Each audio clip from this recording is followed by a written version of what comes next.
ब्रह्मसूत्र ब्रह्मसूत्र ग्रंथ में page number 487 और 487 पेज के ऊपर से 8 नंबर की पंक्ति है। बीच में आया है तस्कर दृष्टान्तेन च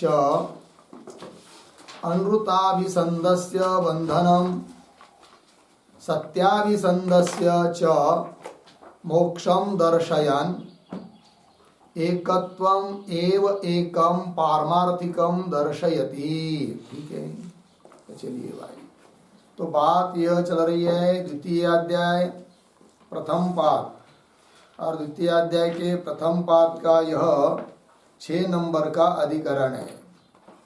इस अधिकरण का नाम है आरंभणाधिकरण, और प्रत्यक्षादि प्रमाणों के द्वारा भी ब्रह्म समन्वय का बात नहीं होता है।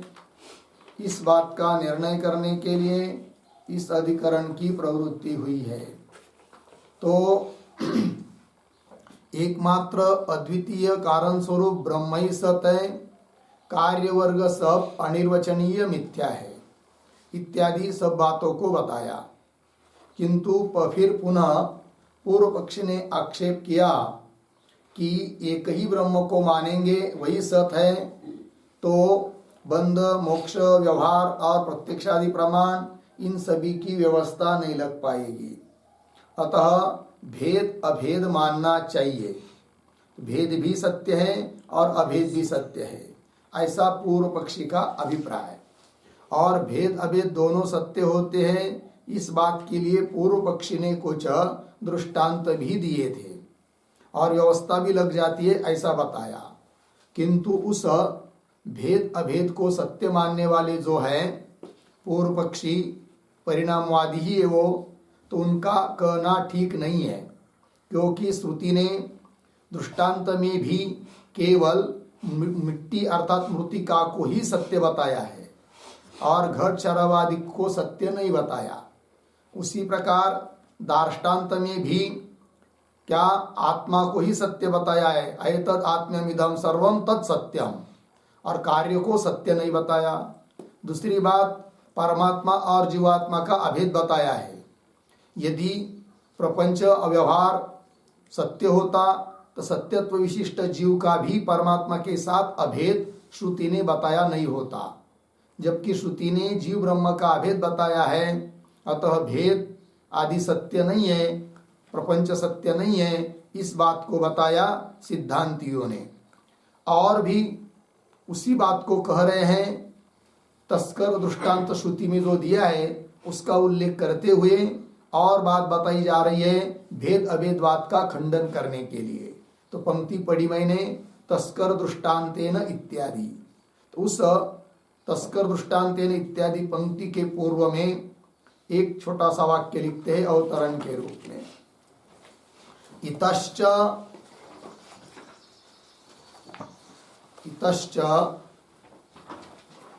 न भेदोपि सत्यः न भेदोपि सत्यः अर्धविराम किंतु ऐक्यस्य एव सत्यत्वम्, किंतु ऐक्यस्य एव सत्यत्वम् इति आह तस्कर इति।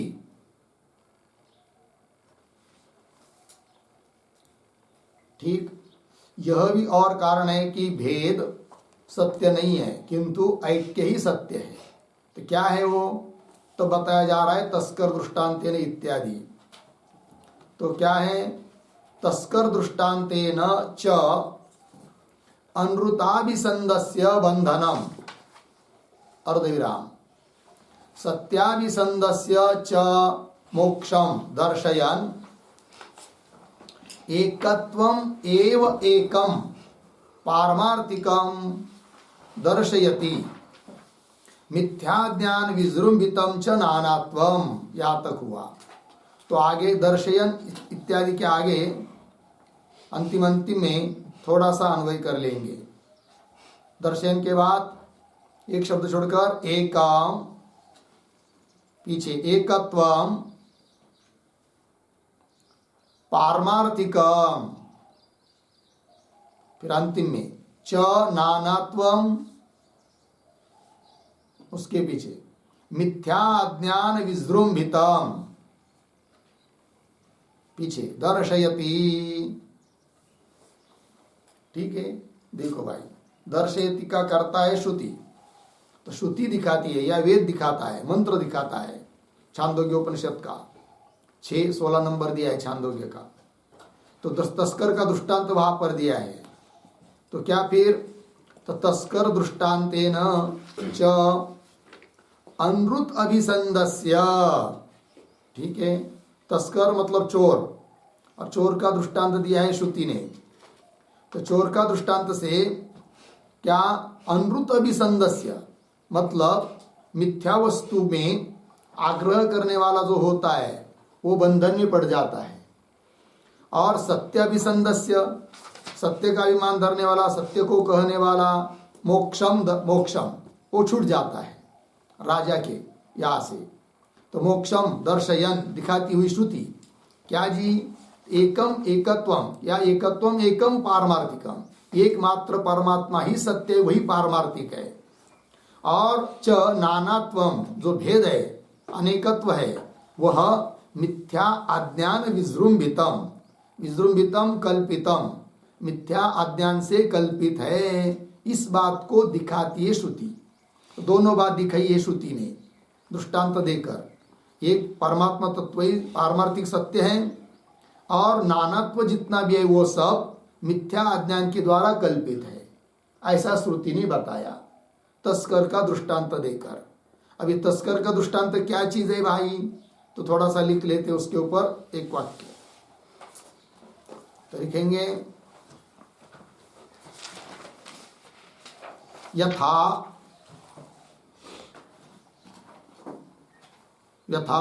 लोके कश्चित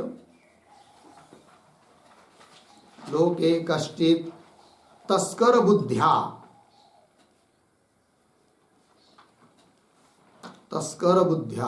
राजभटैहि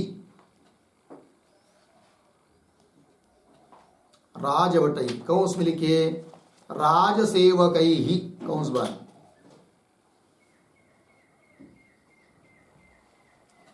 राजसेवकैहि कौंस बन गृहीतः अनृतवादी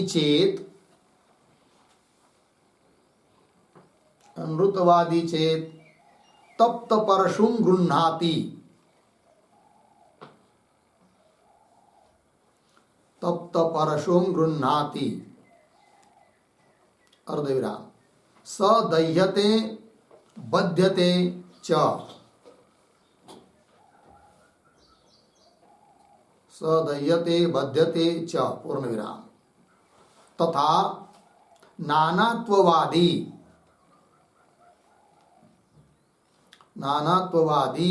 बध्यते अर्धविराम, सत्यवादी चेत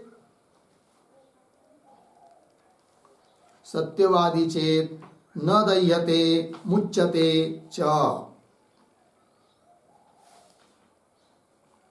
न दह्यते मुच्यते च पूर्ण विराम, तथा एतद् आत्म्यम इदं सर्वम, एतद् आत्म्यम इदं सर्वम इति एकत्वदर्शे मुच्यते इति श्रुतदृष्टान्तेन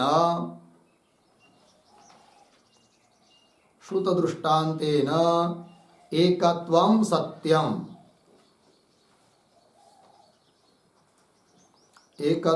सत्यम, अर्धविराम, नानात्वं मिथ्या अस्ति इत्यर्थः, नानात्वं मिथ्या अस्ति इत्यर्थः। ठीक, देखो भाई अर्थ। तो तो यथा जिस प्रकार लोक व्यवहार में क्या होता है, किसी व्यक्ति को राजभटों ने पकड़ लिया, तस्कर समझकर, चोर समझकर, और चोर समझकर किसी व्यक्ति को राज सेवकों ने पकड़ लिया, ग्रहण किया, फिर उसको राजा के सामने खड़ा कर दिया और पूछा जा रहा है उसको, तुमने चोरी की है या नहीं। यदि वह झूठ बोलता है, अमृतवादी चेत, तब उसको बोलते तुम झूठ बोल रहे हो, और वो बोलता है मैं नहीं, सच बोल रहा हूं। फिर राजा बोलता है यदि तुम सच बोल रहे हो, ये तपी हुई परशु, लोहे का कुराट, परशु आदि कुछ भी हो, लोहे का बहुत गर्म किया हुआ है, इसको पकड़ो। यदि तुम सत्य बोल रहे हो तो तुमको ये नहीं दाह नहीं करेगी और तुमको छोड़ देंगे, और यदि झूठ बोल रहे हो तो तुमको ये जला देगी। अब क्या होता है फिर, तो अमृतवादी तप्त परशुम गृह्णाति, तप्त परशु उसको पकड़ा दिए जाती है। फिर यदि सत्य अमृतवादी चेत तप्त परशुम गृह्णाति, फिर सदह्यते बध्यते, यदि वो सचमुच अमृतवादी झूठा है तो उसको दाह होता है, फिर उसको राजा बंधन में डाल देता है, जेल में डाल देता है। ये बात है। तथा उसी प्रकार नानात्ववादी बध्यते, जो जगत में नाना देखता है, जगत को सत्य समझता है, वो बंधन में अटक जाता है, ये बताया। और वह जो चोर बुद्धि से पकड़ा गया व्यक्ति यदि सत्य बोलता है, सत्यवादी चेत न दह्यते मुच्यते च, फिर उसको तप्त परशु होते हुए भी उसको जलाती नहीं है, और मुच्यते, उसको राजा फिर छोड़ देता है। उसी प्रकार तथा ऐतत् आत्म्यम इदम सर्वम, यह सब कुछ आत्मा ही है, अभेद ही है, नाना कुछ भी नहीं है। इस प्रकार एकमात्र आत्म तत्व को अपने आत्मा के रूप में जो देखता है, साक्षात्कार कर लेता है, ऐसा जो व्यक्ति वह एकत्वदर्शी मुच्यते, मुक्त हो जाता है। इति, इस प्रकार श्रुत दृष्टांतेन, श्रुति ने बताया हुआ जो दृष्टांत है, उस दृष्टांत के माध्यम से बताया गया है कि एकत्वम सत्यम, एकत्व क्या है, सत्य है, और नानात्व क्या है, मिथ्या है। ये श्रुति ने बताया। ठीक, ये दृष्टांत हुआ। तो आइए फिर मूल पंक्तियों में, तो वही कह रहे, तस्कर दृष्टांतेन च अनृताभिसंदस्य, अनृत मतलब झूठा, अभिमान धारण करने वाला या बोलने वाला, वो बंधनम से आप, बंधन में आ जाता है। और सत्याभिसंदस्य मोक्षम, और जो सत्य बोलता है उसको राजा छोड़ देता है, मुक्त कर देता है, जेल में नहीं डालता है।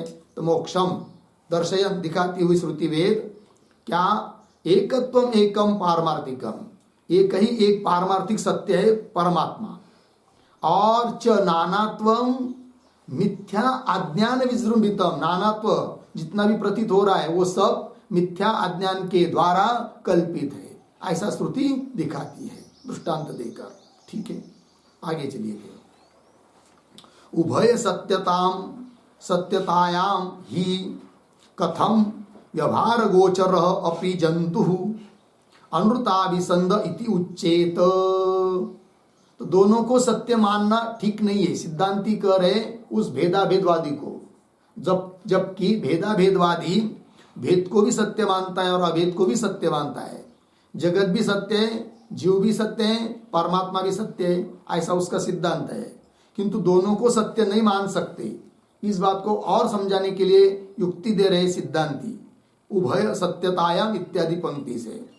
तो ये जो पंक्ति है उभय सत्यतायाम इत्यादि, उसके पूर्व में एक छोटा वाक्य लिखिए, कथम एतावता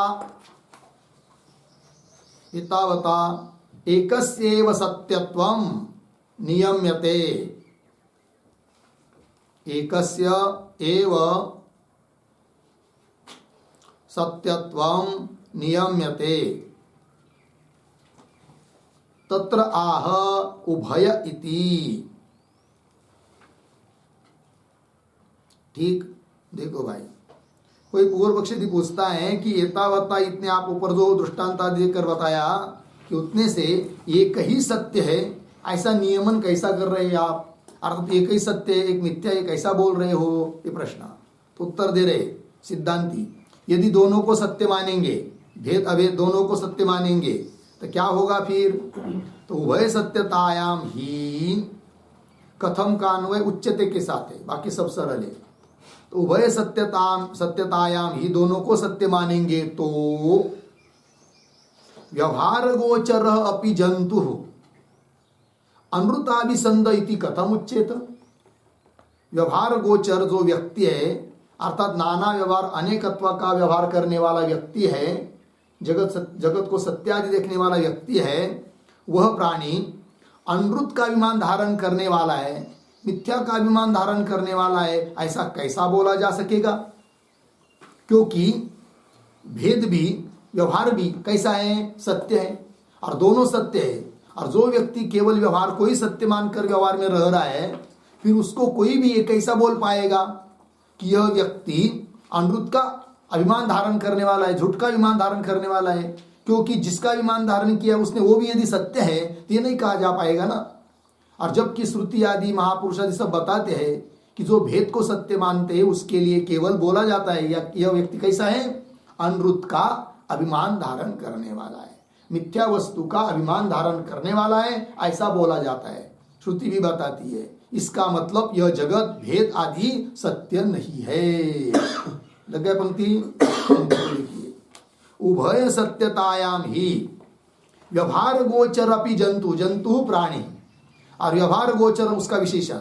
तो व्यवहार गोचर इसका अर्थ लिखिए, व्यवहार गोचर का मतलब नानात्व व्यवहाराश्रय, नानात्व व्यवहाराश्रय मतलब नाना मतलब अनेक, ये व्यवहार अनेक है, नाना है, सत्य है, ऐसा अभिमान धारण करने वाला प्राणी। ठीक, पंक्ति देखिए, उभय सत्यतायाम ही व्यवहार गोचरापि जंतु प्राणी अनृताभिसंध, यह प्राणी अनृत का, मिथ्या चीज का अभिमान धारण करने वाला इति कथम उच्चेत, नहीं बोला जाएगा। और बोला जाता है, इसका मतलब व्यवहार गोचर, व्यवहार जो है, भेद जो है, वह सत्य नहीं है, एकमात्र सत्य परमात्मा ही है, ब्रह्म ही है, ये बात। और आगे, मृत्यु हो स मृत्युम आपनोति यह नाना इव पश्यति, ठीक है ना, श्रुति है। तो नानात्व की निंदा की है श्रुति ने, इससे भी मालूम पड़ता है कि एकत्व ही सत्य है, नानात्व सत्य नहीं है। यदि नानात्व भी सत्य होता तो श्रुति उस नानात्व की निंदा क्यों करती, जबकि नानात्व की निंदा की है किसने? श्रुति ने। अतः भी मालूम पड़ता है कि एकत्व ही सत्य है। तो वही कह रहे, देखिए, तो नानात्व की निंदा करने वाली श्रुति, मृत्यु हो सह मृत्युम आपनोति यह इह नाना इव पश्यति, श्रुति के पदों का थोड़ा अन्वय, यह इह नाना इव पश्यति, पीछे सह, उसके पीछे मृत्यु हो मृत्युम आपनोति, ठीक है। यह जो इह इस परमात्मा में नाना सा देखता है, नाना जैसा देखता है, नाना न होते हुए भी ऐसा व्यक्ति नाना देखने वाला, सह मृत्यु हो मृत्यु आपनोति, मृत्यु से मृत्यु को प्राप्त होता है। अतः नाना भेद देखना उचित नहीं है, ये मतलब। आगे, इति च भेद दृष्टिम अपवदन एव एतद् दर्शयति, है कि नहीं? इति मतलब यह श्रुति भेद दृष्टिम अपवदन, अर्थात भेद दृष्टि का अपवाद करती हुई श्रुति, अपवाद निषेध निराकरण, तो भेद दृष्टि का निराकरण करती हुई श्रुति क्या कर रही है? एतद् दर्शयति, एतत् अभेद, अभेद ही सत्य है, इस बात को दिखाती है, भेद सत्य नहीं है, क्योंकि भेद दृष्टि का निराकरण कर रही है श्रुति। तो भेद दृष्टि में अपवदन एव एतद् दर्शयति, लग गया? आगे, न च अस्मिन् दर्शने ज्ञानात् मोक्ष इति उपपद्यते, क्यों? सम्यक ज्ञान अपनोद्यस्य कस्यचित् मिथ्या ज्ञानस्य संसार कारणत्वेन अनभ्युपगमात्। है कि नहीं? भेदाभेद पक्ष में और दोष दिया जा रहा है सिद्धांतियों के द्वारा। क्या?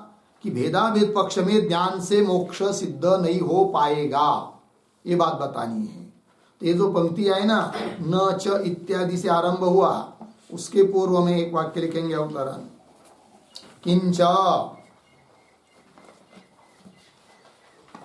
किंच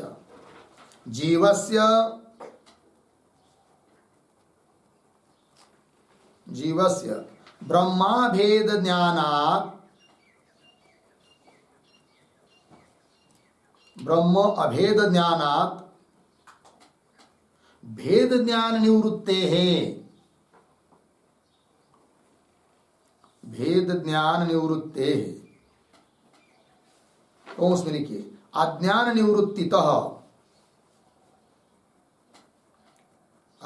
निवृत्तितः कौंस बन मुक्ति ही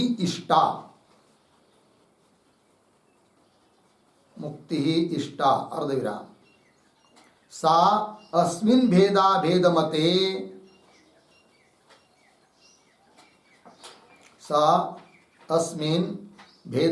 मते न युक्ता अर्धविराम भेद ज्ञानस्य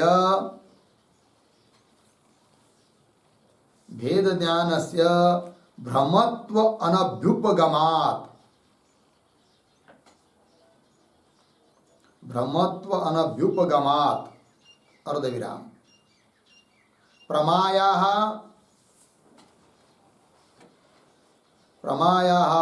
प्रमांतराबाध्यत्वात् प्रमांतर अबाध्यत्वात् इति आह न च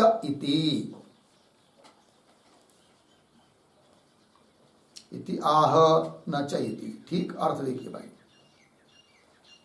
किंच जीवस्य ब्रह्म अभेद ज्ञानात्, जीव ब्रह्म के अभेद ज्ञान से भेद ज्ञान की निवृत्ति हो जाती है सिद्धांत में, अर्थात अज्ञान की निवृत्ति हो जाती है, और अज्ञान की निवृत्ति होने से मोक्ष प्राप्त होता है, मुक्ति इष्टा। किंतु इस प्रकार की ज्ञान से मोक्ष, ज्ञान से मुक्ति इस पक्ष में, भेदाभेद पक्ष में नहीं हो पाएगी। सा मुक्ति अस्मिन भेदाभेद मते न युक्ता, इस भेदाभेद मत में संगत नहीं होगी, बन नहीं पाएगी। क्यों? कारण कि भेद ज्ञान से भ्रमत्व अनभ्युपगमात्, इन भेदाभेदवादियों ने भेद ज्ञान को भ्रमरूप माना ही नहीं है। यदि भेद ज्ञान भ्रमरूप रहेगा तभी उसकी ज्ञान से क्या होगी? निवृत्ति होगी। इन्होंने भेद ज्ञान को भ्रमरूप न मानने के कारण तो भेद ज्ञान भी प्रमा माना है और अभेद ज्ञान भी प्रमा मानेंगे, तो एक प्रमा ज्ञान से दूसरा प्रमा ज्ञान की निवृत्ति होती नहीं है। अतः इनके मत में ब्रह्म ज्ञान से, अभेद ज्ञान से मोक्ष भी नहीं हो पाएगा। इसी बात को भगवान भाष्यकार बता रहे पंक्ति के द्वारा। प्रमाया प्रमांतर बाध्यत्वात् इत्याह। तो आइए मूल भाष्य में, न च अस्मिन् दर्शने, न कान्वय उपपद्यते के साथ है। च अस्मिन् दर्शने, अस्मिन् दर्शने मतलब अस्मिन् दर्शने भेदाभेद मते, उनका निराकरण चल रहा है ना, जो भेद को भी मानते हैं, अभेद को भी मानते हैं, दोनों को सत्य मानते हैं। तो अस्मिन् दर्शने मतलब भेदाभेद मते ज्ञानात् मोक्षः इति, वाक्य के आरंभ का न उपपद्यते, है कि नहीं? ज्ञान से मोक्ष यह भी उपपन्न नहीं होगा इस मत में। क्यों? सम्यक ज्ञान अपनोद्यस्य कस्यचित् मिथ्या अज्ञानस्य संसार कारणत्वेन अनभ्युपगमा, इसलिए ज्ञान से मोक्ष इनके मत में नहीं हो पाएगा। क्या? सम्यक ज्ञान अपनोद्यस्य, सम्यक ज्ञान के द्वारा जिसका निराकरण हो सके, इस प्रकार का कस्यचित् मिथ्या अज्ञानस्य, किसी मिथ्या अज्ञान का इन्होंने स्वीकार किया ही नहीं, अनभ्युपगमात्, जो कि संसार का कारण के रूप में मानना चाहिए। तो कस्यचित मिथ्या ज्ञानस्य संसार कारणत्वेन, संसार के कारण के रूप में किसी मिथ्या अज्ञान को इन्होंने माना होता तो उस मिथ्या अज्ञान का सम्यक ज्ञान से निराकरण हो जाता, तब तो ज्ञान से मोक्ष प्राप्त होता है यह कह पाते।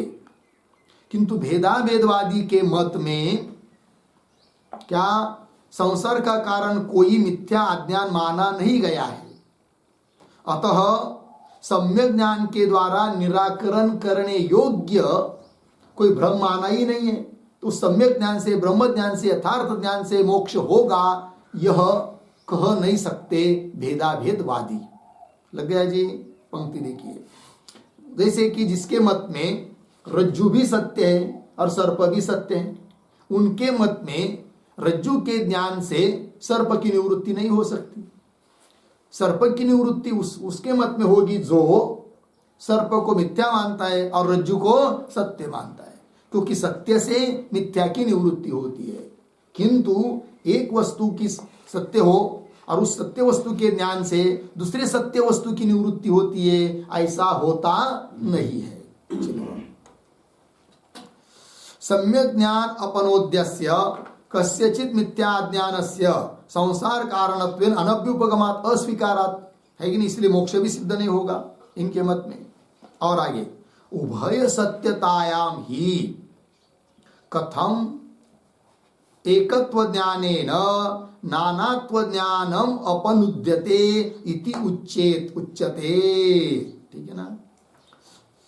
थोड़ा सा अन्वय करेंगे। उभय सत्यतायाम ही, एक शब्द छोड़कर आगे, एकत्व ज्ञानेन नानात्व ज्ञानम अपनुद्यते इति, फिर पीछे आइए, कथम उच्यते। ठीक, देखो भैया, उभय सत्यतायाम, दोनों को यदि सत्य मानेंगे, भेद को भी अभेद को भी, प्रपंच भी सत्य है ब्रह्म भी सत्य है, ऐसा यदि मानेंगे तो उभय सत्यतायाम ही एकत्व ज्ञानेन, एक परमात्मा तत्व के ज्ञान से नानात्व ज्ञानम, नानात्व के ज्ञान का ज्ञानम अपनुद्यते, निवृत्ति हो जाती है। इति कथम उच्चते, ये कैसा बोला जा सकेगा? अर्थात नहीं बोल पाएंगे, क्योंकि दोनों को क्या माना है? सत्य माना है। यदि एक को सत्य माना है, एक को मिथ्या माना है, तो सत्य से मिथ्या की क्या हो जाती है? निवृत्ति। किंतु दोनों को सत्य मानने पर एक के ज्ञान से दूसरे की निवृत्ति हो जाती है, नानात्व की निवृत्ति हो जाएगी, ये नहीं बोल सकते हैं। क्योंकि यदि वो कहेंगे इतने के बावजूद भी क्या कि एकत्व के ज्ञान से नानात्व की निवृत्ति हो जाएगी, किंतु दोनों भी सत्य है, तो फिर हम भी बोलेंगे इसका विपरीत भी हो सकता है तुम्हारे मत में, क्योंकि तुमने दोनों को सत्य माना है। तो हम कहेंगे फिर तुम्हारे नानात्व के ज्ञान से एकत्व की भी निवृत्ति हो जानी चाहिए, क्योंकि दोनों भी क्या है? सत्य। विपरीत भी तो हो सकता है। अतः हे पूर्व पक्षी, तुम्हारा जो भेदाभेदवाद है उसमें ये बात बिल्कुल तुम नहीं कह पाओगे कि एकत्व के ज्ञान से नानात्व की निवृत्ति होती है, नहीं कह सकते हैं। लगे पंक्ति? चलिए, एकत्व ज्ञानेन नानात्व ज्ञानम अपनुद्यते इति कथम उच्यते, नहीं कह सकते इत्यर्थः। ठीक, तो ये बात हो गई भाई, निराकरण कर दिया भेदाभेदवादियों का, पूर्व पक्षी का, परिणामवादियों का निराकरण कर दिया, खंडन कर दिया सिद्धांतियों ने। किंतु वह पुनः शंका करता है, आक्षेप करता है। कौन? भेदाभेदवादी, परिणामवादी। तो देखिए फिर ननु आया पंक्ति, तो जो ननु इत्यादि है ना, उसके ऊपर लिखे आक्षेप।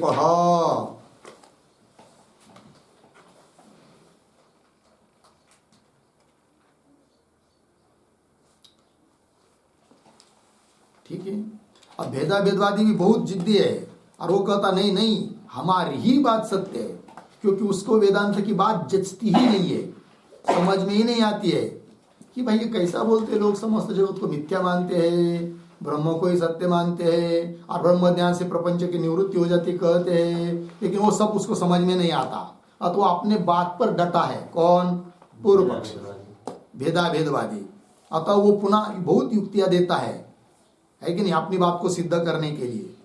आप फिर बाद में पुनः सिद्धांती उसका निराकरण करेंगे। और सिद्धांत की दृष्टि से तो भेदाभेदवाद बिल्कुल गलत है कि नहीं, क्योंकि दोनों को सत्य मानेंगे तो एक के ज्ञान से दूसरे की निवृत्ति नहीं होगी, बहुत सारी दिक्कत आती है। अतः भेद नानात्व मिथ्या है और एकमात्र परमात्मा तत्व ही सत्य है, ये वेदांत पक्ष। ठीक, अब पूर्व पक्षी क्या क्या बोलता है उसको देखते हम लोग ननु इत्यादि पंक्ति से। तो ननो मिला, और ननु के पूर्व में भी एक वाक्य लिख सकते हो अवतरण,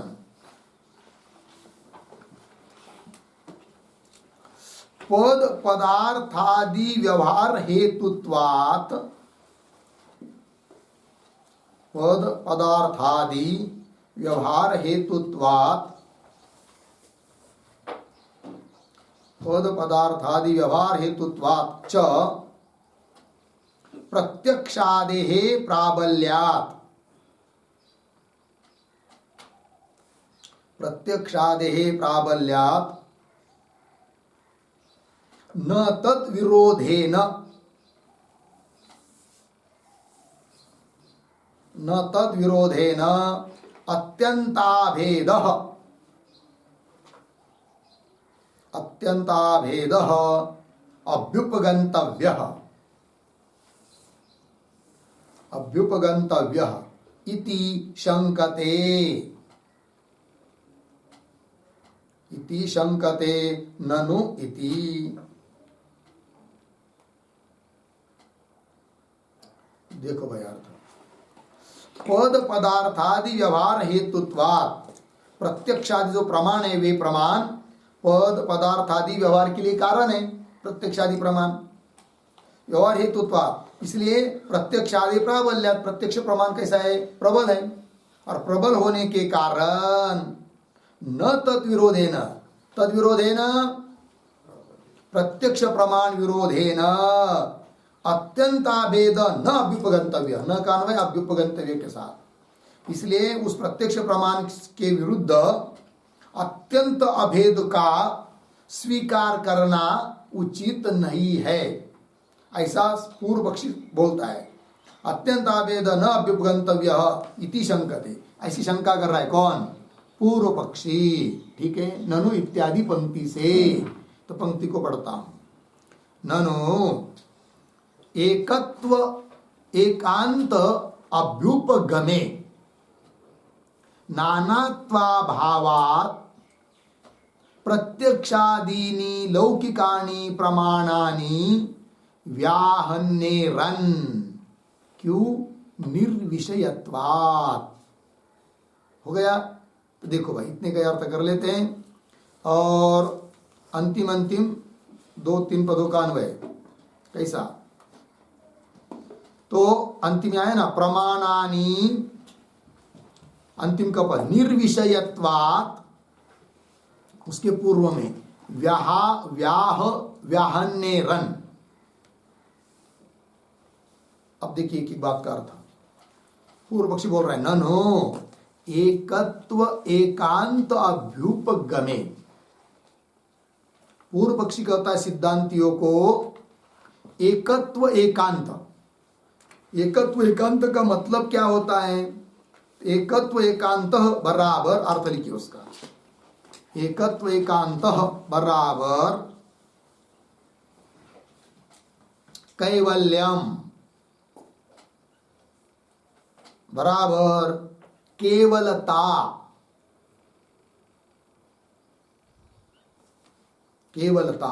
ठीक है, देखो भाई अर्थ, एकत्व एकांत मतलब कैवल्य अर्थात केवलता, अर्थात एकमात्र परमात्मा ब्रह्म ही सत्य, ब्रह्म ही सब कुछ है, ब्रह्म के अलावा और कुछ नहीं।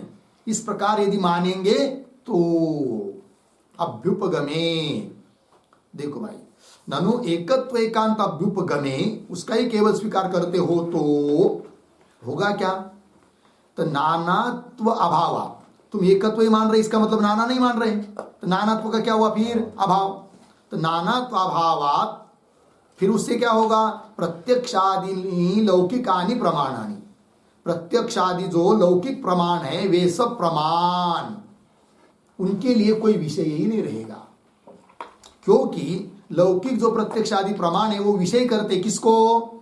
नानात्व को, भेद को विषय करते हैं। और उस नानात्व को तुमने क्या कह दिया? अभाव। नानात्वाभावात्, क्योंकि एकमात्र परमात्मा ही सत्य, वही सब कुछ ऐसा माना, इसका मतलब नानात्व का अभाव आप कह रहे हो। और नानात्व का यदि अभाव है और उस नानात्व को ही विषय करने वाले है कौन?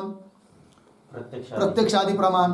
अब जिस नानात्व को विषय करते हैं प्रत्यक्षादि प्रमाण, उस प्रमाणों का विषय जो नानात्व उसका ही आपने अभाव कर दिया, तो वे प्रत्यक्षादि प्रमाण के लिए कुछ विषय बचा क्या? नहीं। तो वे कैसे हो गए फिर? निर्विषय। और यदि वो निर्विषय हुए, उनके लिए कुछ विषय नहीं बचा, तो वे सब प्रत्यक्षादि प्रमाण व्याहन्यरन, अर्थात वे सब अप्रमाण हो जाएंगे, उसकी प्रमाणता नष्ट हो जाएगी। और जबकि ये कहना ठीक नहीं है। अतः प्रत्यक्षादि प्रमाण बाधित न हो, इसलिए उनका विषय मानना पड़ेगा। और प्रत्यक्षादि प्रमाण का विषय है कौन? नानात्व। और उस नानात्व का अभाव आपको नहीं कहना पड़ेगा। और नानात्व का अभाव न कहने के लिए तुमको एकत्व ही एक है ऐसा नहीं मानना पड़ेगा। फिर क्या करो? दोनों बात सिद्ध हो जाएगी। ऐसा मानो तुम्हारा एकत्व भी रहेगा और नानात्व दोनों को मान लो।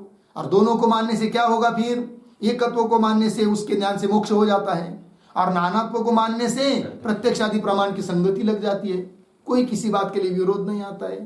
तो क्यों तुम वेदांती लोग झंझट में पड़े हो कि सब जगत मिथ्या है, मिथ्या है, मिथ्या है, सब लोगों के विरुद्ध बोल रहे हो और परमात्मा कोई सत्य कह रहे हो? ये तुम्हारा कहना ठीक नहीं है। कौन बोल रहा है? पूर्व पक्षी। पंक्ति देखिए, ननु एकत्व एकांत अभ्युपगमे नानात्व अभावात्, नानात्व का अभाव हो जाने के कारण प्रत्यक्षादीनि लौकिकानि प्रमाणानि निर्विषयत्वात्, उनके लिए कोई विषय न बचा हुआ होने के कारण व्याहन्यरन। तो व्याहन्यरन मतलब क्या? व्याहन्यरन शब्द का अर्थ लिखिए। व्याहन्यरन बराबर न प्रमाणानि स्युः, न प्रमाणानि स्युः, पूर्णविराम। अतः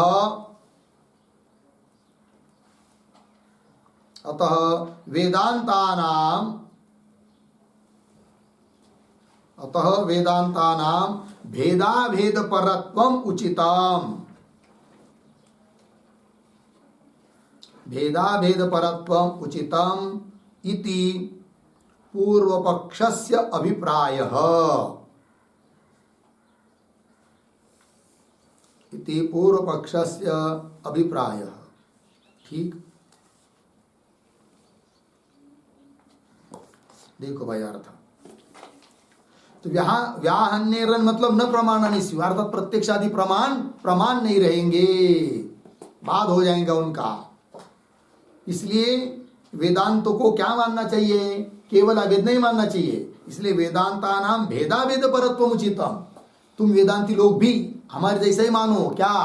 भेदाभेद, ऐसा पूर्व पक्षी का अभिप्राय। ठीक है, आगे चलिए। कदाचित सिद्धांती बोलेंगे उस पूर्व पक्षी को क्या? प्रत्यक्ष आदि प्रमाण उनके लिए कोई विषय न बचा हो तो भी उसको प्रमाण मानने में क्या दिक्कत है? तब पूर्व पक्षी उत्तर देता है कि जब कोई विषय नहीं रहता है, निर्विषय हो जाती वस्तु, तब उसको प्रमाण नहीं माना जाता है। इसके लिए दृष्टांत दे रहा है पूर्व पक्षी का। क्या दृष्टांत दे रहा है? स्थानवादिषु इव पुरुषादि ज्ञानानि। तो ये जो दृष्टांत है ना, तो किस बात के लिए दृष्टांत दिया जा रहा है? तो स्थानवादी, इसके पूर्व में छोटा वाक्य, निरालंबनत्वेन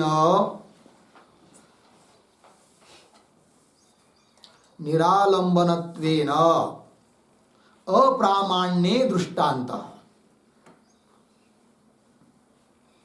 अप्रामाण्ये दृष्टान्तः स्थानवादिषु इति। निरालंबन हो जाने से अप्रामाण्य आता है, इस बात के लिए दृष्टांत दे रहा है पूर्व पक्षी। क्या कहता है वो? स्थानवादिषु इव पुरुषादि ज्ञानानि। जैसे है सामने स्थानु, ठीक, कोई स्तंभ, काटा हुआ पेड़ आदि, और दूर से रात के समय ज्ञान हुआ, यह ज्ञान है क्या? पुरुष, अयम पुरुष, ये ज्ञान हुआ। अब यह पुरुष ज्ञान प्रामाणिक है या अप्रामाणिक है? जब तक वहां जाते नहीं है और देखते नहीं है क्या चीज है, तब तक निर्णय नहीं होता। जब जाएंगे और बैटरी लगाकर पास में जाकर देखेंगे, अरे यार यह तो स्थाणु है। अब स्थाणु है यह निश्चय हो जाने के बाद जो पहले ज्ञान हुआ था अयम पुरुष, इस ज्ञान को कोई प्रमाण मानता है क्या? नहीं मानता है। तो अयम पुरुष इस ज्ञान को प्रमाण क्यों नहीं मानता है लोग कोई भी? इसलिए कि उसका कोई विषय नहीं है, निरालंबन हो गया, क्योंकि सामने पुरुष है ही नहीं है। तो जब निरालंबन निर्विषय हो जाता है ज्ञान, तो उस ज्ञान को कोई प्रमाण मानता नहीं है। जैसे स्थानों में हुआ पुरुष का ज्ञान प्रमाण नहीं है निर्विषय होने के कारण, उसी प्रकार प्रत्यक्ष आदि प्रमाण के लिए कोई विषय यदि नहीं बचता है तो वे भी प्रमाण नहीं रह पाएंगे, और उनको अप्रमाण कहना ठीक नहीं है। अतः ये वेदांती, तुम लोग भी हमारी तरह भेदाभेद को मानो, ऐसा पूर्व पक्षी का अभिप्राय। लग गया पंक्ति? आगे चलिए। और बोल रहा है वो अपनी बात को सिद्ध करने के लिए। कौन? पूर्व पक्षी। क्या कहता है आगे? आगे देखिए, तथा विधि प्रतिषेध शास्त्रम अपि अपेक्षत्वात् तद अभावे व्याहन्येत। ये भी आरोप लगा रहा है, मतलब बोल रहा है, दिक्कत दिखा रहा है। यदि तुम भेदाभेद नहीं मानोगे तो ये भी दिक्कत आएगी। पूर्व पक्षी बोल रहा है क्या? तो देखो भाई, थोड़ा शब्दों का अन्वय करते हैं। तथा, दो शब्द छोड़कर आगे, भेदापेक्षत्वात्, पीछे विधि प्रतिषेध शास्त्रम अपि, विधि प्रतिषेध शास्त्रम अपि, आगे तद अभावे व्याहन्येत। ठीक है। अब देखो भाई, तथा, तो तथा के पूर्व में एक छोटा वाक्य लिखिए, अवतरण। न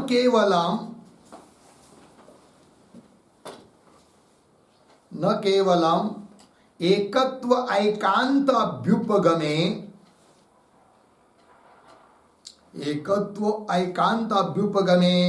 प्रत्यक्षादि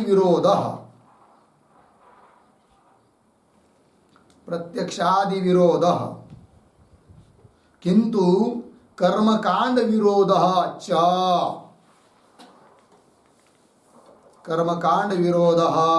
च इति आह तथा इति। ठीक है, देखो भाई अर्थ। तो पूर्व पक्षी बोल रहा है कि केवल एकत्व एकांत का स्वीकार करने पर केवल प्रत्यक्ष प्रमाण के साथ ही विरोध होता है, ये बात नहीं, किंतु कर्म कांड के साथ भी विरोध होता है। अतः केवल एकत्व मानना उचित नहीं, भेदाभेद ही मानना चाहिए, ऐसा अभिप्राय पूर्व पक्षी का। तो कैसा कर्म कांड के साथ विरोध होता है वो बात बताई जा रही है पूर्व पक्षी के द्वारा। तो तथा क्या जी? भेदापेक्षत्वात्, कर्म कांड विधि निषेध शास्त्र भेद की अपेक्षा करके चलता है कि नहीं? कोई भी विधि शास्त्र हो, विधान करने वाला कर्मकांड आदि, तो विधान करेगा, किसी चीज का विधेय को बताएगा और उसका अनुष्ठाता को बताएगा, है कि नहीं? इति कर्तव्यता को बताएगा, करण को बताएगा, तो भेद की अपेक्षा करके तो चलता है। कौन? विधि प्रतिषेध शास्त्र कर्मकांड। निषेध शास्त्र भी, उसमें भी कोई निषेध्य चीज रहेगी, कोई निषेधक रहेगा, है कि नहीं? ये सब रहेंगे उसमें। तथा भेदापेक्षत्वा, भेद की अपेक्षा करके प्रवृत्त होता है विधि प्रतिषेध शास्त्र। तो इस प्रकार का विधि प्रतिषेध शास्त्रम अपि कर्मकांड भी तद अभावे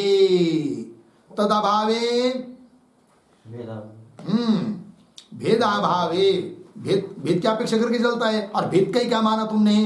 अभाव। तो भेदाभावे व्याहन्येत, अर्थात वो भी अप्रमाण हो जाएगा विधि प्रतिषेध शास्त्र। ठीक, क्योंकि वो भेद की अपेक्षा करके चलता है और तुमने भेद का अभाव कर दिया, केवल एक तो ब्रह्म को ही माना, तो वो शास्त्र व्यर्थ हो जाएगा। ये बात इस पंक्ति में एक आया है भेदापेक्षत्वात्, उस पर एक वाक्य लिखेंगे। भेद की अपेक्षा करके चलता है ना ये शास्त्र, विधिनी प्रतिषेध शास्त्र। तो चलो भाई लिखेंगे भेदापेक्षत्वात् बराबर भावना भाव्य करण इति कर्तव्यतादि सापेक्षत्वात्, इति कर्तव्यतादि सापेक्षत्वात् कर्मकांडस्य, इति हो गया। तो प्रतीक आया है भेदापेक्षत्वात्, मतलब कैसा भेद की अपेक्षा करता है? तो जब जो भी कर्मकांड है उसमें भावना, भाव्य, साध्य वगैरह, करण, प्राप्ति का साधन और इति कर्तव्यता, किस प्रकार से उसका अनुष्ठान करे, इन सभी भेदों की अपेक्षा करके चलता है कर्मकांड। जबकि आपने भेद का अभाव कर दिया तो कर्मकांड भी बाधित हो जाएगा, व्यर्थ हो जाएगा, अप्रमाण हो जाएगा। अतः भेदाभेद को मानो, केवल अभेद को मत मानो, ये पूर्व पक्षी का अभिप्राय। ठीक, आगे चलिए। और कर रहा है, बता रहा है वो पूर्व पक्षी अपनी बात। मोक्ष शास्त्रस्यपि शिष्य शासित्रादि भेदापेक्षत्वात् तद अभावे व्याघात स्यात्। ठीक है ना। अब कदाचित क्या जी सिद्धांती कहेंगे पूर्व पक्षी को, क्या ये पूर्व पक्षी तुम बोल रहे हो प्रत्यक्षादि प्रमाण के साथ विरोध होगा केवल अभेद मानने पर, कर्मकांड के साथ विरोध होगा केवल अभेद मानने पर, किंतु हे पूर्व पक्षी प्रत्यक्षादि प्रमाण के साथ कर्मकांड के साथ विरोध हो रहा है तो होने दो ना, हमको क्या उससे लेना देना है? हम तो केवल अद्वैतवादी है कि नहीं। अतः कर्मकांड और प्रत्यक्षादि के साथ विरोध होना हमारे वेदांतियों के लिए कोई अनिष्ट नहीं है, जिसके बल पर तुम भेदाभेद कहना चाहते हो, है कि नहीं। हाँ, ज्ञान कांड के लिए विरोध होता है तब हम नहीं मानते, है कि नहीं। तो क्योंकि हमारे मत में ज्ञान कांड ही एकमात्र प्रमाण है कि नहीं, उसके आश्रय से हम चलते हैं, तो उसके साथ विरोध नहीं होना चाहिए। तो बोल रहा है आप पूर्व पक्षी, अच्छा सिद्धांत ऐसी बात है तुम्हारी, तुम प्रत्यक्ष के साथ विरोध, कर्मकांड के साथ विरोध होने पर भी, क्योंकि तुमको कोई अनिष्ट लगता नहीं है प्रत्यक्ष के साथ विरोध होना, कर्मकांड के साथ विरोध होना, कोई बात नहीं। तुम्हारा जो अद्वैत शास्त्र है ना, है कि नहीं, उसके साथ भी विरोध होगा। कब? भेद का अभाव मानेंगे तब, केवल अभेद को मानोगे तब। ठीक है, तो कैसा विरोध होगा वो बता रहा है फिर मोक्ष शास्त्रस्य अपि इत्यादि पंक्ति से। ठीक है, तो इत्यादि जो पंक्ति है ना मोक्ष शास्त्रस्य अपि, उसके पूर्व में थोड़ा लिख लीजिए एक पंक्ति जो मैंने अभी तक बताया अर्थ उसका। ननु प्रत्यक्षादीनां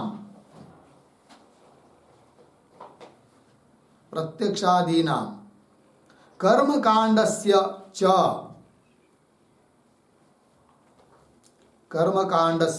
च अप्रामाण्यम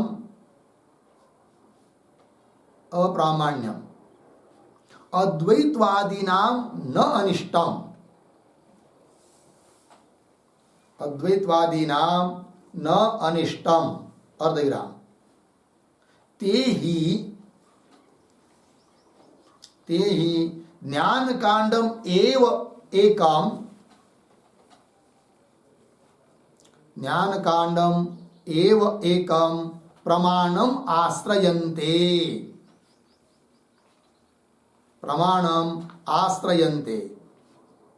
तत्र आह मोक्ष शास्त्रस्य इति, मोक्ष शास्त्रस्य इति। ठीक, देखो भाई अर्थ। ननु प्रत्यक्षादीनां कर्मकांडस्य च अप्रामाण्यम अद्वैतवादीनां न अनिष्टम। कर्मकांड और प्रत्यक्ष आदि के लिए अप्रामाण्य मानते हो तो अद्वैतवादियों के लिए कोई अनिष्ट नहीं है, मानो उसको अप्रामाण्य। क्योंकि अद्वैतवादी ते अद्वैतवादी लोग ज्ञान कांडम एवं एकम प्रमाणम आश्रयन्ते, केवल ज्ञान कांड को ही क्या मानते हैं, एकमात्र प्रमाण उसको ही मानते हैं।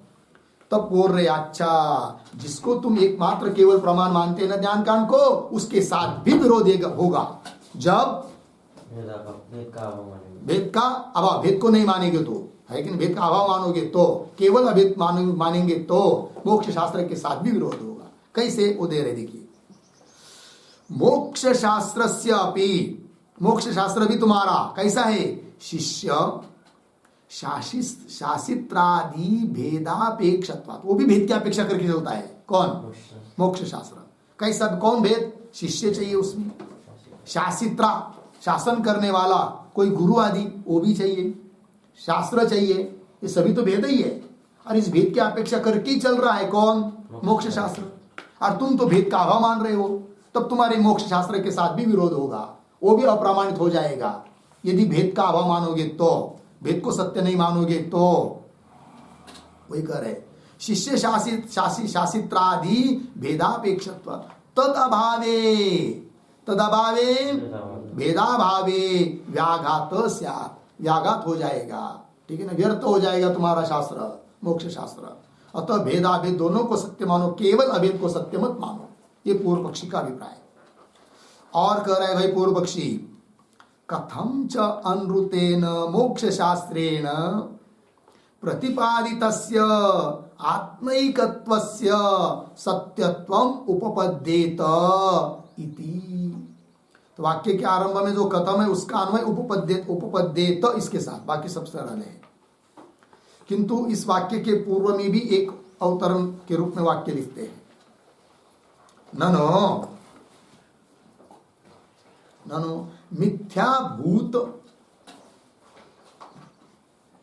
मिथ्याभूत शिष्यादि भेद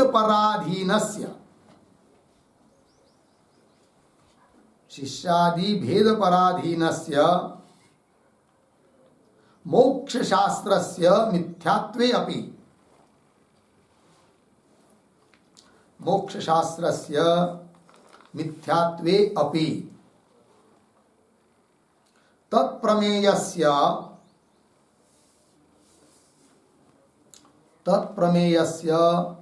प्रत्यक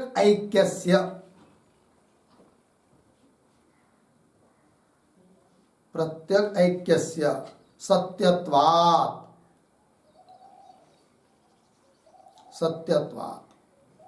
अस्मत् पक्ष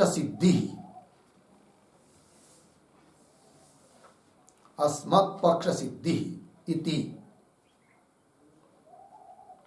अर्धेरा तत्र आह कथम च इति। ठीक, देखो भाई अर्थ, अभी अभी पूर्व के पंक्ति में मोक्ष शास्त्र का भी व्याघात होगा, बाद होगा, ये बताया पूर्व पक्षी ने।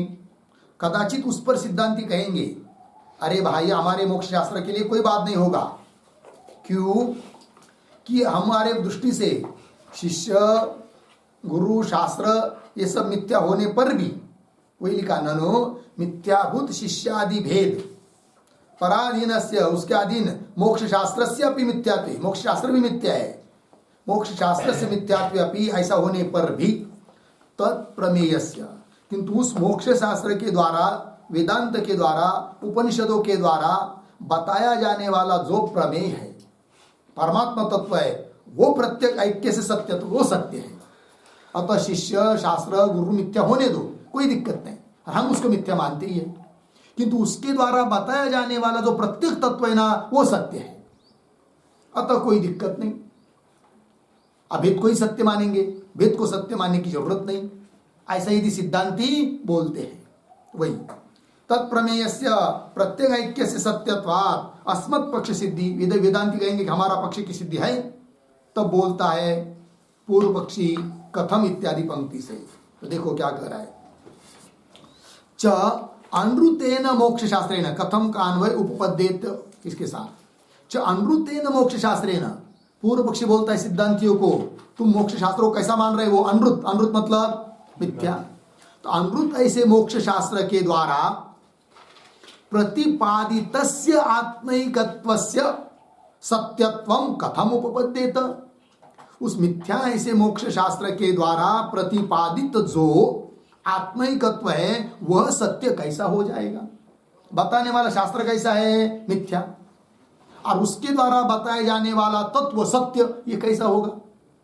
अर्थात सत्य तत्व को यदि तुम्हारा वेदांत शास्त्र बता रहा है तो उस सत्य तत्व को बताने वाला वेदांत शास्त्र भी सत्य ही होना चाहिए। और उस वेदांत शास्त्र मोक्ष शास्त्र को सत्य मानना है तो भेद मानना चाहिए।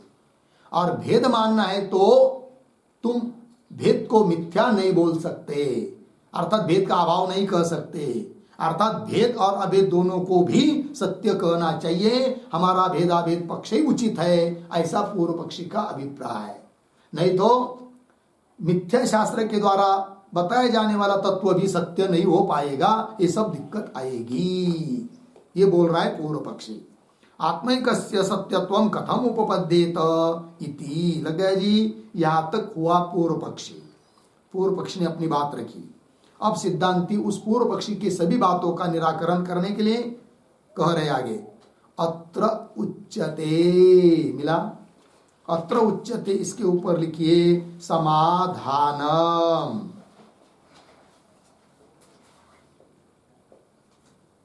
ठीक है।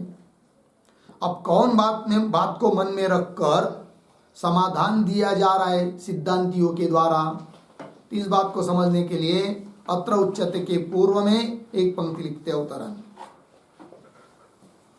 यावत्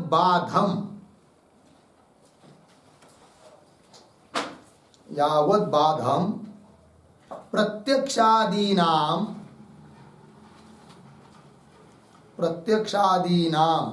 द्वैत विषये व्यावहारिकम प्रामाण्यम उपपद्यते। व्यावहारिकम प्रामाण्यम उपपद्यते इति आह अत्र इति।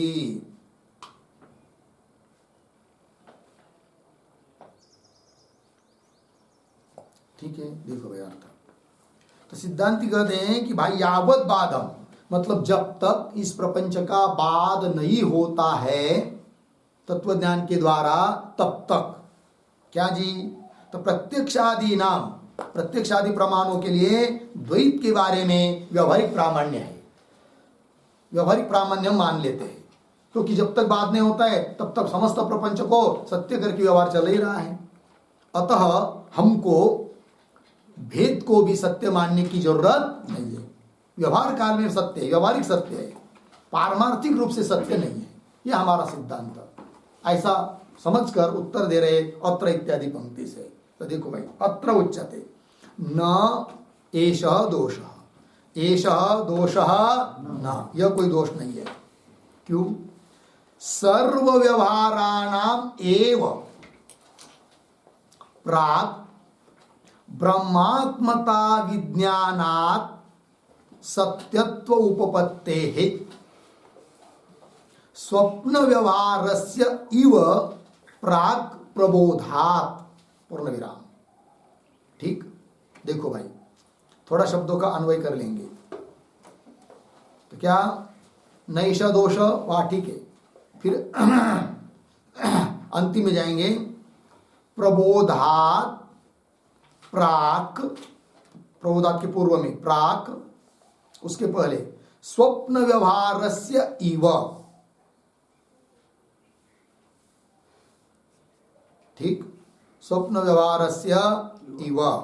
फिर थोड़ा पीछे आइए, ब्रह्मात्मता विज्ञानात्, ब्रह्मात्मता विज्ञानात्, उसके पीछे प्राक, उसके पीछे सर्व व्यवहाराणाम एव, फिर आगे सत्यत्व उपपत्तेः। ठीक, देखो भाई अर्थ। तो नैष दोष, यश दोष न, मतलब मोक्ष शास्त्र वगैरह व्यर्थ नहीं होगा भेद को न मानने पर भी। कैसे? तो दृष्टांत देकर समझा रहे सिद्धांती कि जैसे प्रबोधात् प्राक, प्रबोध प्रबोध जागृत अवस्था आने के पहले, अर्थात स्वप्न जब पड़ता है कि नहीं, स्वप्न में आदमी है, जागृत अवस्था आई नहीं, तो स्वप्न काल में स्वप्न के पदार्थ सब कुछ मिथ्या होते हुए भी सत्य जैसे लगते हैं कि नहीं? सत्य ही है। स्वप्न काल में बिल्कुल सत्य लगते हैं स्वप्न पदार्थ। कब तक? जब तक जागृत को प्राप्त नहीं होता है तब तक। वही करे प्रबोधात प्राक स्वप्न व्यवहार से इव, स्वप्न व्यवहार की तरह। क्या जी? देखो भाई, ब्रह्मात्मता विज्ञानात प्राक मतलब जीव ब्रह्म ऐक्य का अभेद ज्ञान होने के पहले तक, ब्रह्मात्मता विज्ञानात प्राक पहले क्या जी? सर्व व्यवहाराणामेव सत्यत्व उपपत्ति है। समस्त व्यवहार, जगत का व्यवहार जो चल रहा है वह सत्य है। सत्य मतलब पारमार्थिक सत्य बात नहीं, व्यवहारिक सत्य है। कब तक? ब्रह्म बोध होता नहीं है तब तक। और उस समय उस प्रत्यक्ष आदि प्रमाण की उपपत्ति लग जाती है। मोक्ष शास्त्र में भेद, शिष्य शास्त्र आदि सब भेद की उपपत्ति भी लग जाती है। अतः कोई दिक्कत नहीं है। सत्यत्व उपपत्ति है। यह पद आया है सत्यत्व उपपत्ति। ये सत्यत्व उपपत्ति का क्या मतलब है? उसका अर्थ लिखिए, सत्यत्वम बराबर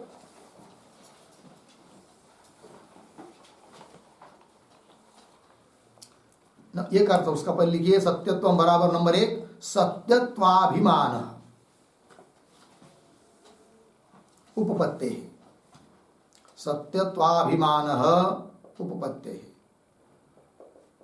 और दूसरा अर्थ लिखिए 2 बाधा भाव अर्धविराम बाध मिथ्यात्व निश्चय।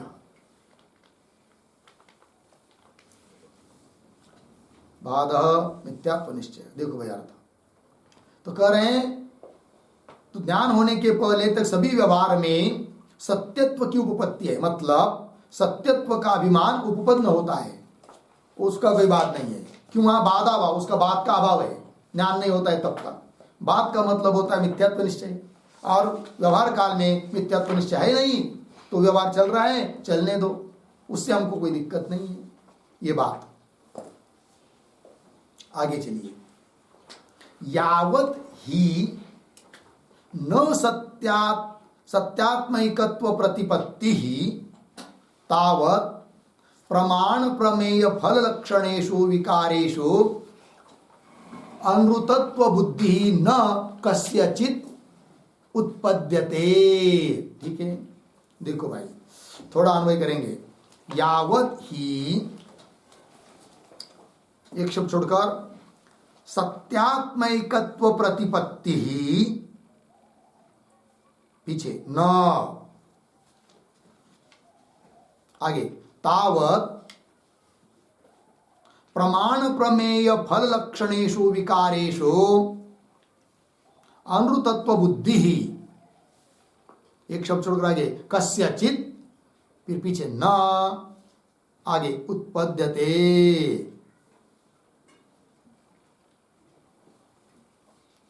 ठीक, देखो भाई अर्थ।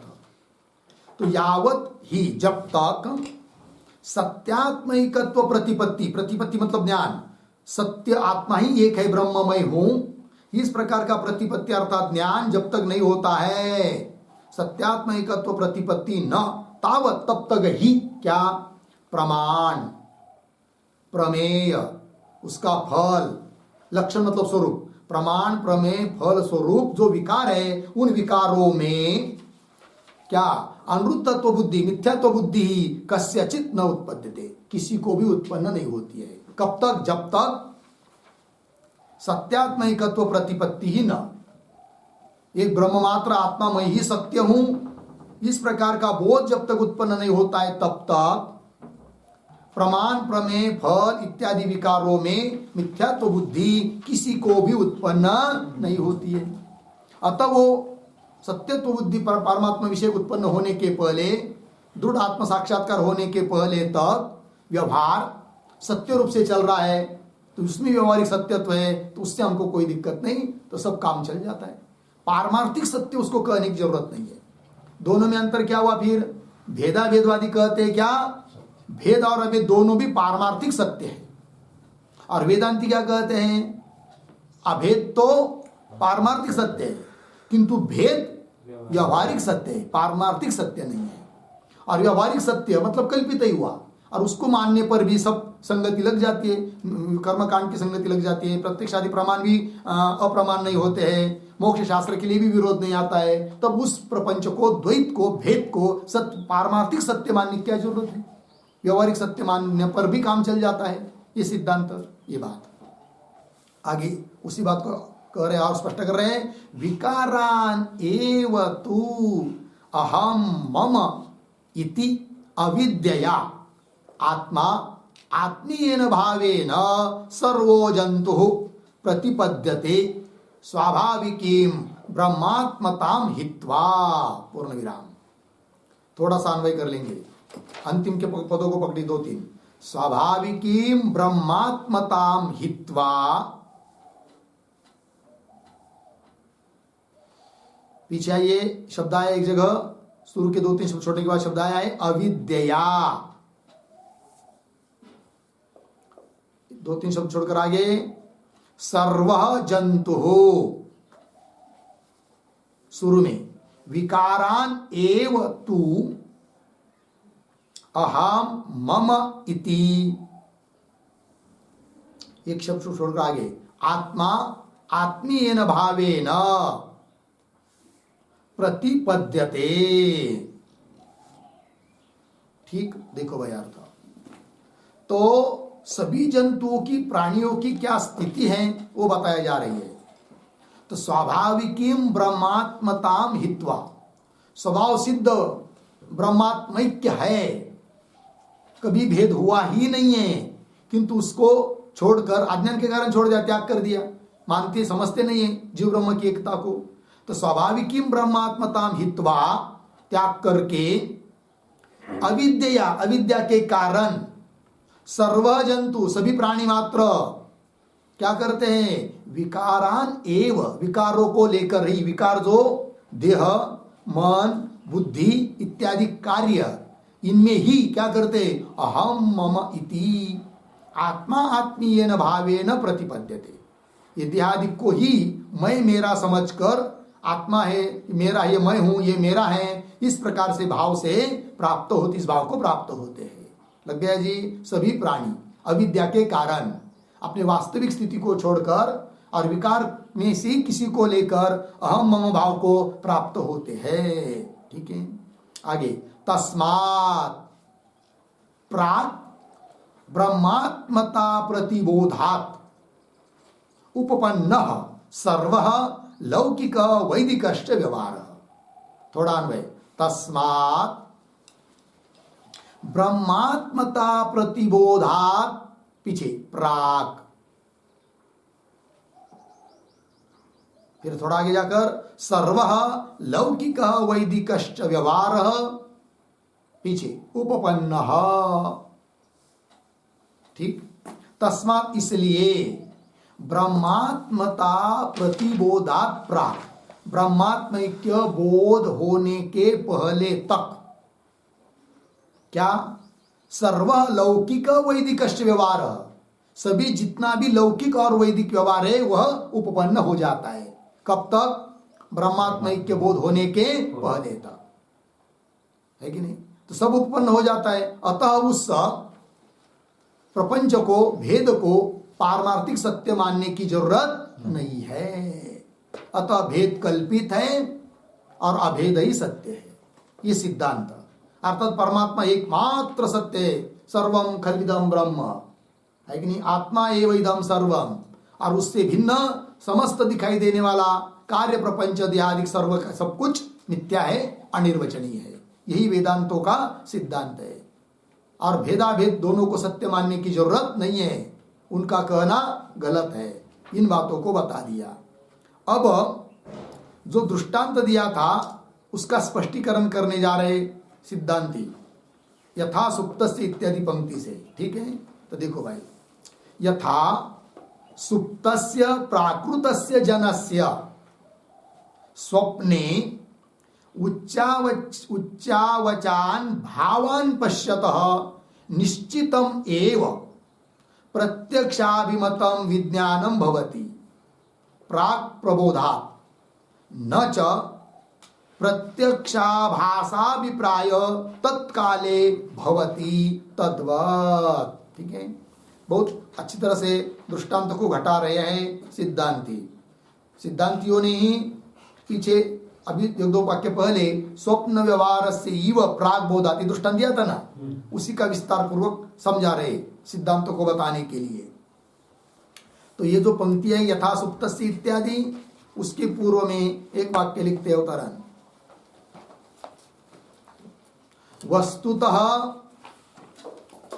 मिथ्यात्वे अपि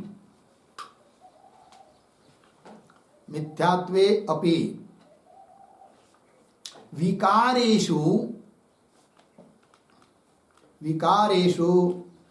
निश्चय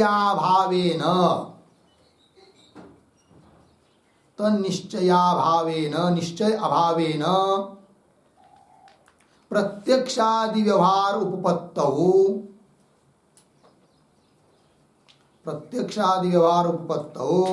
उक्त दृष्टान्तम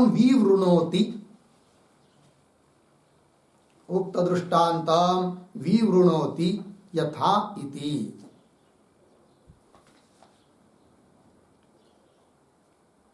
ठीक है, देखो भाई, वस्तुतः मिथ्यात्वे अपि, वस्तुतः समस्त जगत मिथ्या होने पर भी, विकार मिथ्या होने पर भी, कार्य मिथ्या होने पर भी, विकारेषु नाम कार्येषु तन्निश्चय अभावेन, मिथ्यात्व का निश्चय न होने के कारण प्रत्यक्षादि व्यवहार की उत्पत्ति हो जाती है। तो प्रत्यक्षादि व्यवहार उत्पत्ति होने में दृष्टांत दिया था स्वप्न का, तो उस दृष्टांत का विवरण कर रहे ग्रंथकार यथा इत्यादि पंक्ति से। तो देखो भाई, तो यथा सुप्तस्य मिला, तो यथा से लेकर भवति तक तद्वत अंतिम में आया है ना, वो सब पूरी पंक्ति, थोड़ा शब्दों का अन्वय कर लेंगे, फिर अर्थ बिल्कुल सरल है। यथा, दो तीन शब्द छोड़कर, स्वप्ने उच्चावचान भावान पश्यतः, पीछे आइए, प्राकृतस्य, उसके पीछे सुप्तस्य, आगे जनस्य, होगा इतना। फिर थोड़ा सा बहुत आगे जाकर प्रबोधात् प्राक्, मिला, प्रबोधात् प्राक्। फिर पीछे आएंगे प्रत्यक्षाभिमतम, उसके पीछे निश्चितम एव, आगे विज्ञानम भवति। फिर थोड़ा और आगे तत्काले, उसके पीछे प्रत्यक्षाभासाभिप्राय, उसके पीछे न च, फिर अंतिम में भवति तद्वत।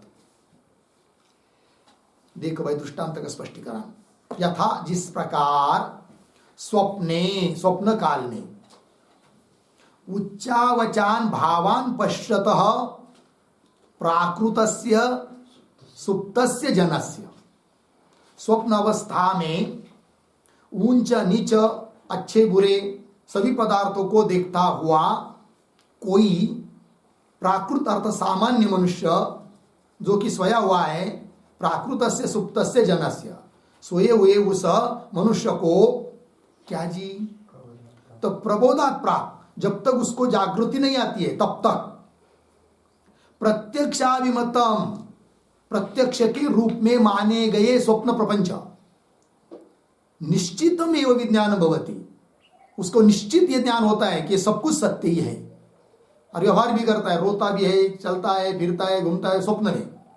जब तक जागृत नहीं आती सब कुछ उसको प्रत्यक्षादि प्रमाण से मुझे सत्य ही ज्ञान हो रहा है, ऐसा ही वो समझता है। बराबर, हाँ।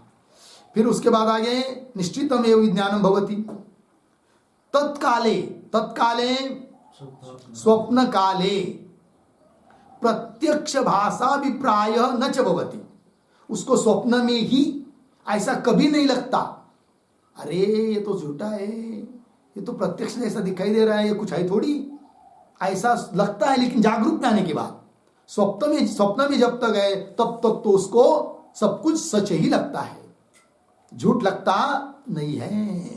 तत्काले स्वप्न काले प्रत्यक्ष भाषाभिप्राय, ये प्रत्यक्ष का आभास स्वरूप है कि नहीं। न च भवति, ऐसा ज्ञान उसको होता नहीं है। किंतु वो सच है क्या? फिर नहीं है। किंतु सच लग रहा है कि नहीं? स्वप्न में लग रहा है। और जब जागृत में आता है तो वही मिथ्या हो जाता है और एकमात्र देखने वाला ही सच रह जाता है। तद्वत, उसी प्रकार यह समस्त दिखाई देने वाला प्रपंच, यह भी एक प्रकार से स्वप्न ही है। जब तक ब्रह्मात्मैक्य बोध रूप जागृति नहीं आती है तब तक यह सब प्रपंच दिखाई देने वाला स्वप्न ही है। और इस स्वप्न में जब तक हम हैं, जब तक जागृत में नहीं जाते हैं, तब तक ये सब भेद व्यवहार सत्य जैसे ही लग रहा है। प्रत्यक्ष प्रमाण, उसके विषय, शास्त्र, कर्मकांड, मी, तू, मेरा, तेरा, ये सब सत्य जैसे लग रहा है कि नहीं। और ऐसा कभी नहीं लगता कि झूठ है करके, जब तक हम लोग प्रपंच में व्यवहार में ज्ञान नहीं होता है तब तक, है कि नहीं। और जब ज्ञान हो जाता है तब तो ये सब कुछ मिथ्या है, कल्पित है। अरे यार क्या झंझट में पड़ा था मैं आयुष्य भर, ये तो सब झूठा ही निकला, ये लगता है। लेकिन कब? ज्ञान होने के बाद में, है कि नहीं। तो ये बात बता दिया। इसका मतलब प्रत्यक्षादि प्रमाण को अबाधित रखने के लिए, कर्मकांड के साथ विरोध न आने के लिए, मोक्ष शास्त्र के साथ भी विरोध न आने के लिए इस प्रपंच को सत्य मानने की जरूरत नहीं है। जैसा कि माना है पूर्व पक्षी ने, वो क्या कहता है? भेद भी सत्य है, अभेद भी सत्य है। ऐसा हम लोगों को, वेदांतियों को मानने की जरूरत नहीं है। ये समस्त प्रपंचों को मिथ्या मानने पर भी सब कुछ साबित रहता है, किसी के साथ विरोध नहीं। प्रत्यक्ष प्रमाण, कर्मकांडादि, मोक्ष शास्त्र, सब कुछ अपनी जगह ठीक है। ये बात की संगति लगा दी, ठीक है। और तो भी यह भेद प्रपंच सब मिथ्या है और एकमात्र प्रपंच परमात्मा ही सत्य है। तद्वत, ये बात बता दिया। लग गया जी। भेदा भेदभाव का निराकरण कर दिया और एकमात्र अभेद तत्व ही सत्य है, इस बात की सिद्धि कर दी। लग गया इतना। अब इस पर पुनः कथम इत्यादि पंक्ति के द्वारा पूर्व पक्षी आक्षेप करता है। उस आक्षेप का स्वरूप क्या है उसका विचार हम लोग कल करेंगे। ओम पूर्णमदः पूर्णमिदं पूर्णात् पूर्णमुदच्यते पूर्णस्य पूर्णमादाय पूर्णमेवावशिष्यते।